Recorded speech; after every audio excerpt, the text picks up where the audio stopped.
kecelakaan terbesar di Indonesia itu sebenarnya bukan di jalan raya, tapi di rumah sakit. Berarti ini yang disampaikan oleh Mbah Nun 3 tahun yang lalu gitu. Dia langsung berdiri menangis memeluk saya, kamu orang Salatiga? Iya, kenapa? Mbah Nun 3 tahun yang lalu sudah mengatakan bahwa akan ada yang nerapi kamu nanti orang Salatiga. Itu 3 tahun yang lalu katanya.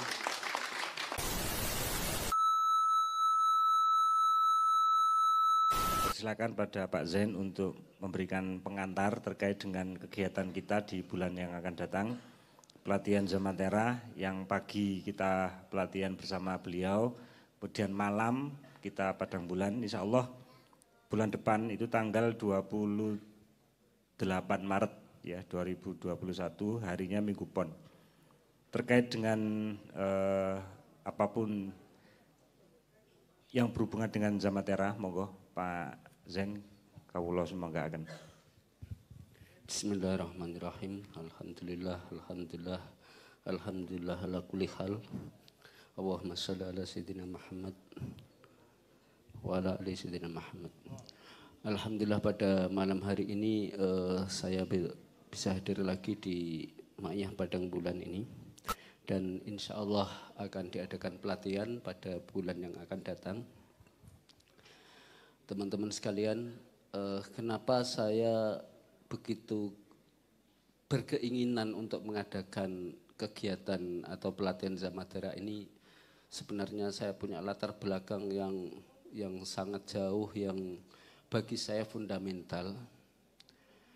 Karena kalau kita membaca buku-buku tentang, ada satu buku yang ditulis oleh salah satu dosen di Jogja itu berjudul Mafia Kesehatan. Dia dosen di Fakultas Kesehatan, seorang perempuan, bahwa kejahatan dunia medis ini sungguh luar biasa. Mungkin kita sampai ada istilah orang miskin dilarang sakit. Karena dalam buku itu ditulis kecelakaan terbesar di Indonesia itu sebenarnya bukan di jalan raya, tapi di rumah sakit.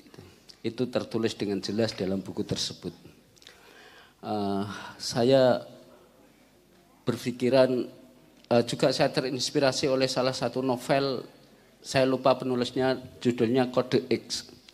Di situ menceritakan ada salah satu orang yang memegang virus, agar bagaimana virus ini tersebar, menyebar, dan virus itu dibuat untuk disebarkan agar mereka bisa menjual obatnya begitu. Ini luar biasa sekali. Maka saya ketika saya menemukan diberi oleh Allah ilmu Zamatera ini, saya merasa ini adalah amanat Allah yang harus saya sebarkan. Di awal-awal banyak orang mengatakan, loh ini ilmu kemampuan sampean kenapa disebar-sebarkan, nanti jadi pesaing gitu. Bagi saya tidak, karena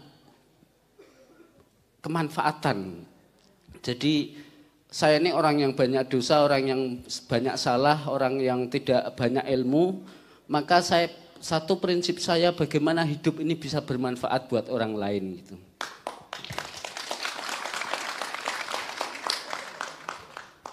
Karena hanya lewat itu Allah memberikan kasih sayang kepada saya dengan menyebarkan kemanfaatan Zamatera ini.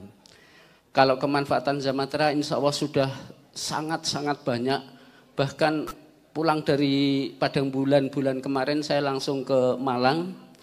Ada keluarganya Cak Fuad itu yang telinganya seperti ada esnya di dalamnya. Ini ada Cak Fuad juga masih ada. Telinganya itu selama bertahun-tahun seperti ada es di dalamnya dan gangguan pendengaran. Alhamdulillah itu hanya sekali terapi saja, dan sampai sekarang tadi saya konfirmasi ke Cak Fuad, telinganya itu bagaimana, masih gangguan pendengaran apa enggak? Enggak, sejak itu sudah hilang sama sekali gitu. Itu hanya 1 kali terapi saja itu. Bulan kemarin saya main ke Palembang. Ke Palembang ada orang, satu keluarga ini banyak sekali yang dokter, ada 4 atau 3 gitu yang dokter. Dan salah satunya ini dari keluarga ini punya bengkel yang anaknya kecelakaan Kemudian kakinya menjadi panjang sebelah, terpaut sekitar 5 cm. Jadi agak panjang terpautnya. Dan secara medis ini kaki yang panjang harus dipotong, dipendekkan agar sama. Kemudian beliau orang tersebut browsing agar bagaimana cara mengatasi kaki panjang sebelah. Alhamdulillah beliau ikut pelatihan di Lampung, murid saya yang melatih. Dan pulang dari pelatihan diterapi sendiri. Hanya 2 kali terapi kakinya menjadi sama kembali.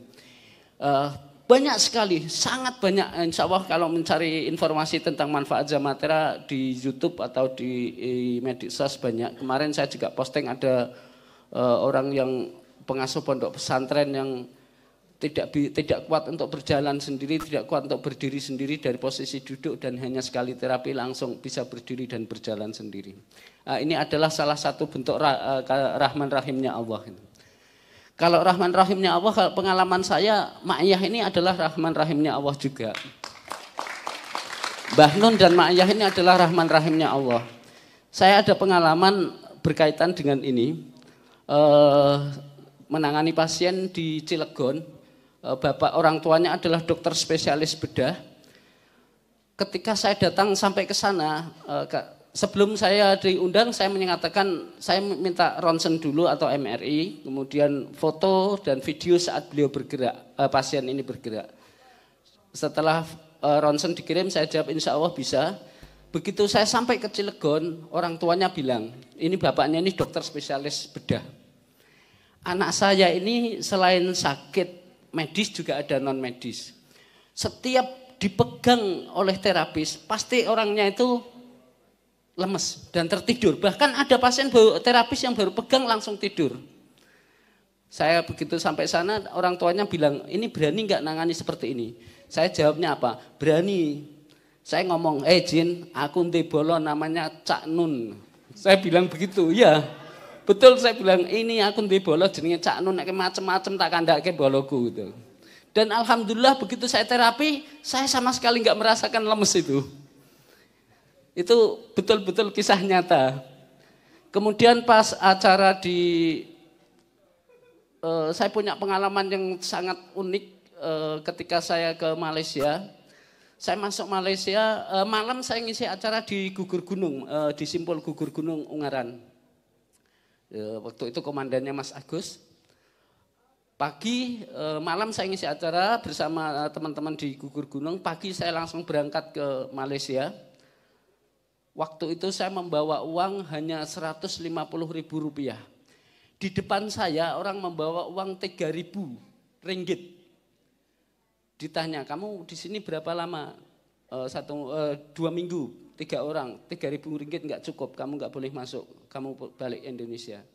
Saya hanya bawa uang Rp150.000. Saya sudah deg-degan. Ini nanti saya diterima apa tidak, tapi saya bismillah mingkem cangkemmu gitu aja. Alhamdulillah itu saya ada doa mingkem cangkemmu itu. Tapi ada sholawatnya kan, Allahumma sholli ala sayyidina Muhammad mingkem cangkemmu. Alhamdulillah begitu saya paspor diminta, sidik jari, foto, masuk tanpa ditanya apapun. Nah di Malaysia itu saya tiba-tiba langsung ditelepon oleh salah seorang jamaah Ma'iyah di sana, pilot Mas Reza. Nah, Mas Reza. Saya ditelepon oleh Mas Reza, Mas Jen sedang di Malaysia. Iya, ini nginep di mana? Belum tahu loh. Alhamdulillah saya terus mampir ke rumahnya Mas Reza dan Mas Reza itu membawa pasien teman-temannya pilot sehingga saya pulang yang tadinya bawa uang Rp150.000, saya keluar dari rumahnya Mas Reza itu sudah ribuan ringgit, sudah ada 3.000 lebih. Jadi saya pulang terus bawa uang banyak lah waktu itu dan ini juga berkat Ma'iyah juga. Saya rencana pulang dari Kuala Lumpur itu lewat Semarang, tapi Mas Reza bilang, udah jangan lewat Kuala Lumpur, ikut saya saja. Karena Mas Reza kan pilot kan, udah ikut Air Asia saja ke Jakarta. Akhirnya saya dibawa ke Jakarta, acara Kenduri Cinta. Ini juga ada peristiwa yang luar biasa di Kenduri Cinta, yaitu ada orang yang sakit kaki itu sudah 7 tahun.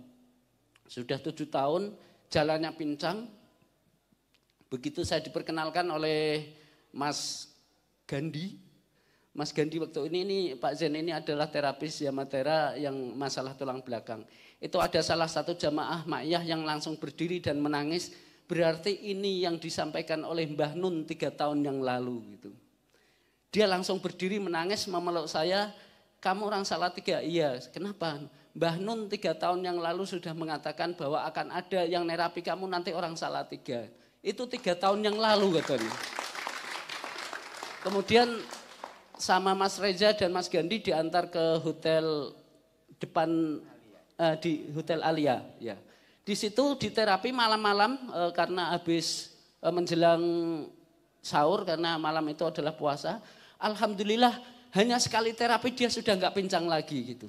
Tapi beliau nunggu itu 3 tahun katanya mikir Mbah Nun tuh dulu ngomong beneran nggak sih 3 tahun yang sudah 3 tahun kok belum ada obatnya, belum ada yang nemui saya itu. Dan itu juga berkat Ma'iyah, di Ma'iyah itulah ketemu obatnya gitu. Nah saya kenapa ingin menyebarkan ini karena seperti yang saya sampaikan, saya itu orang yang sangat bodoh, orang banyak dosa, kemampuan saya memberikan manfaat untuk orang lain itu. Makanya saya ingin orang-orang itu belajar Zamatera agar memberikan manfaat kepada orang lain. Bahkan kepada pasien-pasien saya yang sakit setelah sembuh saya tawari, kamu sudah merasakan sakit bertahun-tahun, sekarang sudah sembuh. Apakah kamu tidak ingin juga ikut menyebarkan manfaat ini? Nah, saya berharap di sini nanti banyak yang peserta itu perempuan. Karena apa? Karena jumlah terapis Zamatera yang perempuan ini sangat sedikit, sangat sedikit. Saya itu khawatir, saya berharap pasien perempuan, orang yang sakit yang perempuan ditangani oleh perempuan. Itu makanya saya ketika kemarin diberitahu di WA oleh Cak Rahmat, besok latihan sekalian. Nanti dulu saya masih minta mengajukan persyaratan agar banyak peserta yang perempuan karena terapis perempuan ini sangat sedikit. Hari ini saya datang juga membawa salah satu murid terbaik saya, orang Jogja yang terapis perempuan. Saya datang bersama anak saya juga masih sekolah SMA kelas 3 tapi juga sudah kalau ada darurat sudah nangani pasien itu. Itu yang saya harapkan nanti terapis Zamatera ini banyak yang perempuan yang belajar. Saya akan membawa tim yang perempuan. Nanti istri saya akan ikut mendampingi insya Allah kalau pelatihan itu jadi dilaksanakan. Saya akan membawa istri saya sebagai asisten yang perempuan. Beberapa asisten saya nanti juga perempuan yang akan saya terjunkan. Gitu. Demikian pengantar. Sedikit nambahi tadi yang berkaitan dengan yang disampaikan tadi. Agar kita mendapatkan rahman rahimnya Allah adalah alhamdulillah ala kulli hal. Itu saya sangat setuju bahwa bagaimanapun juga kita harus bersyukur dalam keadaan apapun. Nah, agar kita mendapatkan itu juga tadi disinggung wadahmu resi'ano. Wadahmu jerokno ambakno resi'ano. Kalau wadah itu sudah ombo jeru, nanti akan ilham itu akan turun dengan sendirinya. Kalau tempat itu sudah bersih, maka makanan akan mencari tempatnya. Demikian, assalamualaikum warahmatullahi wabarakatuh.